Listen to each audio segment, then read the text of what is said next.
What's going on, YouTube? Metal Complex here, and today I've got another interesting knife review slash knife overview to do with you guys. This is a knife that I was not aware of at all until very recently. This is the Stedemon Knives ZKC-BP02. Very interesting knife, and particularly for a couple of attributes. We'll get into that here. Let's go ahead and take the usual measurements first.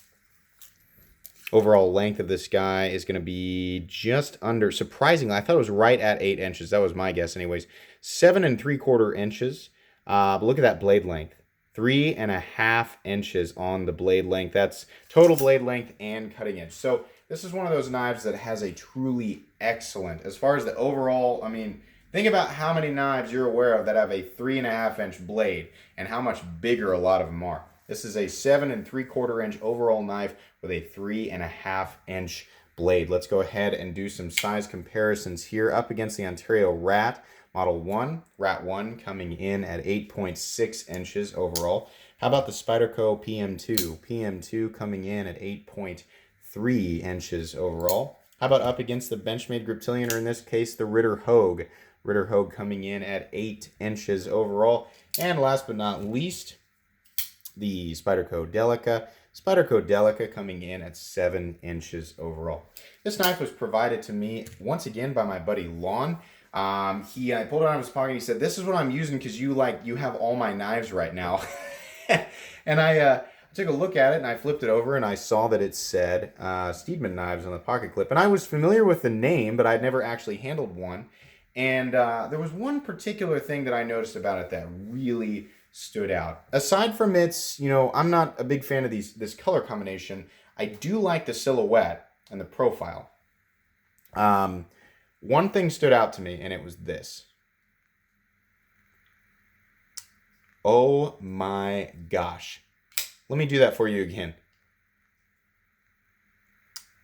This is a $35 knife, and it has the most drop shut. I mean, I'm not even shaking it. It's doing that by itself. That's the most drop shut action I have ever seen on a knife that's in this price range. In fact, I haven't seen action like that. I mean, knives that are, I think the least expensive knife I've ever seen do that was still like around 150 bucks or higher. So that's crazy. We're going to talk about this a little bit. Let's get a weight on it first. Get my scale out and reset it because it always likes to do that thing every time where are we at here? Come on now. We're going to turn off. Pass. Ounces. There we go. That was weird. Okay. 3.56 ounces. Let's go again. 3.56 ounces. So it's under that 4 ounce mark that a lot of people use to judge whether or not it's an appropriate EDC size and weight knife. I would say, yes, it definitely is. This knife does have steel liners that come all the way out the outside. There is a little bit of milling there. Actually, there's a decent amount of milling on the inside. So, I mean, that's part of the weight, and it's also why it's not heavier. Taking a look at the blade here, we have a very attractive drop point blade with a little bit of an upper swedge and flat. This is a black wash variant. I will say, as far as I'm aware, Stedemon is one of those companies that is manufacturing out of China.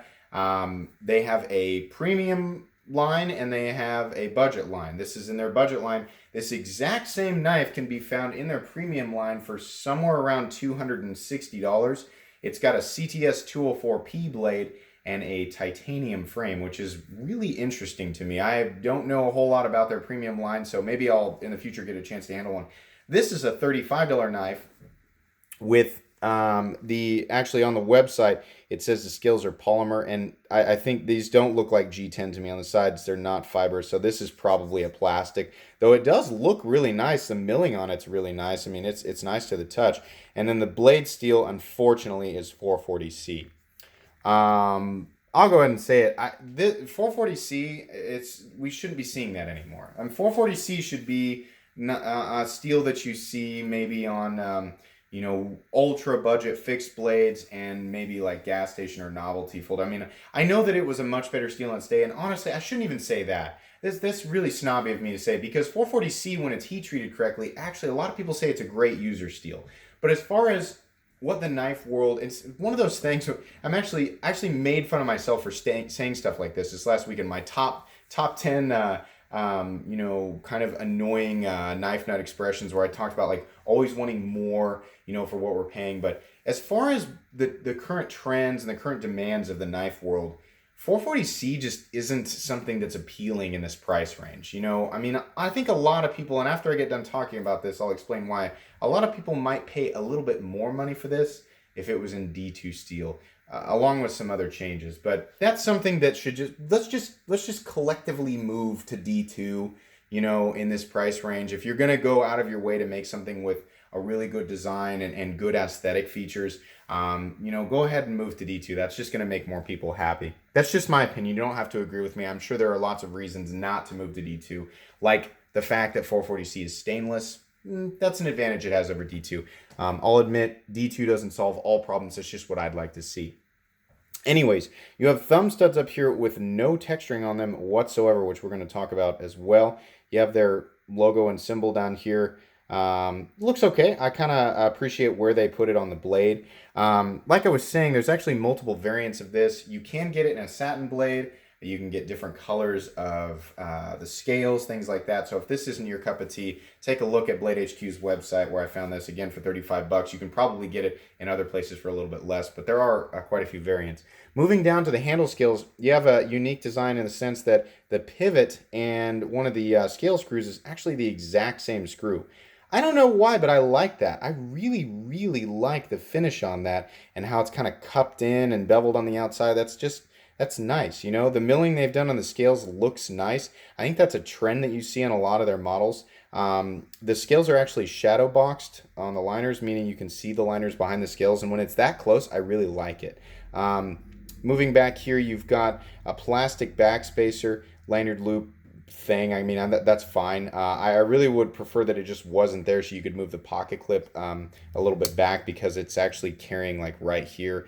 As far as, what sticks up out of your pocket, it's not a lot, but like percentage wise for the rest of the knife, it's a fair amount. So I wouldn't call it deep carry by any stretch of the imagination. It's actually about right here, but it's a fair amount. It's not a big deal. It actually carries comfortably. I'd rather have this space for the pocket clip, is what I'm saying. The pocket clip's weird looking. It looks like something you'd see on a pin, but it does its job. There's nothing for your finger to catch coming out. It's just flat and polished. I guess I don't really mind that, when they put their name on there. When companies do that, it looks like something that you'd buy in a plastic package at Home Depot. It just looks like a very, very cheap tool when they do that, so I'm not really a big fan of that. I do like how the liners come all the way out to the outside. I'm questioning why the jimping is only right here around the relief cut. I mean, honestly, it doesn't need to be there. There's enough of a cutout here for your finger, for the knife to lock in. And honestly, it should be up here. I don't know why there's no jimping up here. With this not being a flipper, you could have jimping on the scales, on the liners and on the blade itself. And I think that would be a lot more meaningful considering what people might use this for. But those are little teeny tiny nitpicks, not really that big of a deal. You can see the lock up there is sitting at about, 50%. I don't know how long Lon has had this, but as far as up and down blade play goes, there's no up and down play, and it also centers up correctly. So that's nice. It's got a decent detent. Let's call it a medium detent. It's definitely heavy enough for you to get your thumb under there and fire the blade into position. The part that meets the stop pin has also been shouldered. So as far as contact goes, you've got a lot of contact on the stop pin, which is really nice. That should help decrease wear on the lock bar and blade tang over time. So here's my my big flaws with this knife. Number one, the 440C. That should be D2. Number two, the jimping is in entirely the wrong place. I mean, some people might like that there. I would much rather have it up here on the back of the blade, where I'm actually going to need the traction, in my opinion. Number three, and this is a big one. Lon pointed this out to me before I started playing with it. He said, there's no traction. These things are shaped almost like bullet heads over time, it really starts to mess up your finger. It's really not comfortable. There's not a lot of space to get in here behind this thumb stud. This should be like scalloped out a little bit, and there should be texturing on this. And honestly, I would like it if the entire thing was more rounded off. It would just make it way more comfortable. All of those things. The scallop, the rounding, and the texturing on the thumb stud would be easier to engage, and it wouldn't mess your thumb up as much. And also, there's no cutout for your thumb to get in there behind the liner lock. You can see here, I mean, we're working with nothing. It doesn't even stick out a little bit. This just needs to be cut in a little bit, and maybe the liner needs to be cut out just so that you can engage. The more that wears in over time, and it will because this is an inexpensive knife, the harder it is going to be for you to work the meat of your thumb into that liner to get it to disengage. It's fine right now.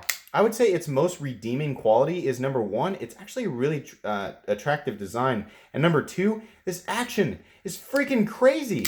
This is crazy. It's obviously running on bearings. I don't know if I've pointed that out yet.